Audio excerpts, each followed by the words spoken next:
to Obama.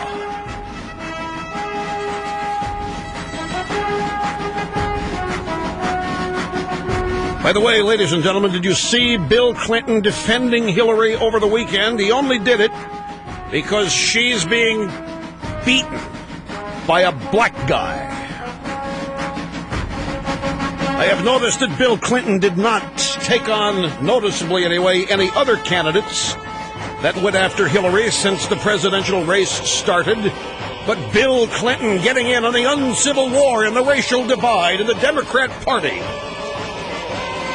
attacking the man of hope, Barack Hussein Obama,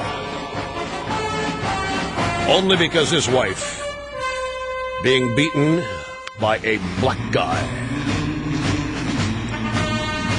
Meanwhile, the founder of the Black Entertainment Television Network, Robert Johnson, has slammed Obama in South Carolina and once again raised the specter of drug use. The Breck girl, John Edwards, firing on 4 cylinders, has criticized Mrs. Clinton's comments on the Reverend Dr. Martin Luther King.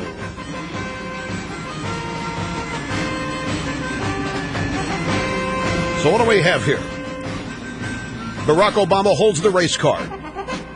Hillary Clinton the gender card. The Breck girl, John Edwards, left trying to play a class card. Major poker game going on the Democrat side. Supporters of each of these candidates and the drive-by media struggling against the new reality that the favored old disqualification tack doesn't work since they're all liberals. You can't disqualify Mrs. Clinton for throwing the race card. She's a liberal. You can't disqualify Obama for holding the race card. He's a liberal. You can't disqualify Mrs. Clinton for using the gender card. She's a liberal. You can't disqualify the Breck girl for playing the Class Envy card. He's a liberal. So what's the drive-by media to do? Find a way to blame all of this on Mitt Romney.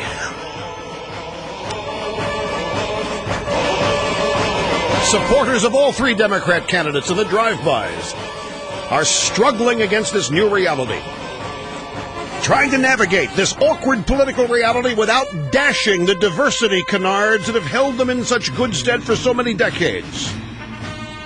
Which, by the way, these diversity canards have led to moments of high comedy. Andrew Young arguing for Clinton being blacker than Obama because he's been with more black women than Obama. Race card was obviously thrown. Racist comments much earlier in this campaign than the drive-bys are willing to acknowledge. Michelle Obama, wife of the man of hope, touting her husband as a better candidate for women than Clinton because he's a man comfortable with strong women in his life. The Breck girl supporters touting him as potentially the first female president.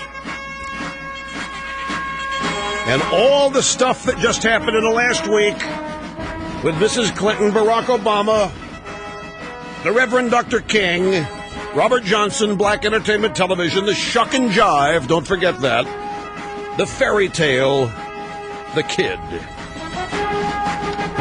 It is funny to watch. And ladies and gentlemen, a final observation here. Bill Clinton and Hillary Clinton, have you noticed? It's Obama versus the Clintons. 2 against 1. Obama campaigning against both of the Clintons. I wonder how well Mrs. Clinton would hold up if the shoe was on the other foot. That is, if she had to run against an ex-president and a senator. I think she'd cry and complain about the unfairness. For all of her BS about being a victim and piling on, Obama is holding his own against both of them, doing more than his share of the spade work. Maybe even gaining ground at the moment, using not only the spade, ladies and gentlemen, that when he finishes with the spade in the garden of corruption planted by the Clintons, he turns to the hoe. And so the spade work and his expertise using a hoe, he's faring well. The real story is that Obama is being tag-teamed. He's running against an ex-president and senator. He's the one who's holding up and more. He's the one proving to be a man, while she is proving to be weak. Think about it. She cracked up. The tears came because she was losing. She was crying for herself. Obama has yet to cry. Mrs. Clinton, bipolitical. She wants to be treated as a man, wants to be viewed as a woman. This election is more about perceptions than substance so far. It always is in primaries. Hillary supposedly tough as a man, but then cries at the first sign of personal trouble. Obama says nothing, but is likable, can deliver a hell of a vapid speech. But that matters. Vapidity matters in the Democrat Party.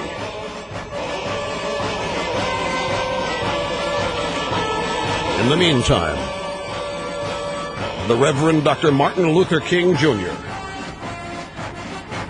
turns over in his grave, as does Senator J. William Fulbright, who asks from the great beyond, why did this take so long to happen? The man who runs America. Rush on the EIB network.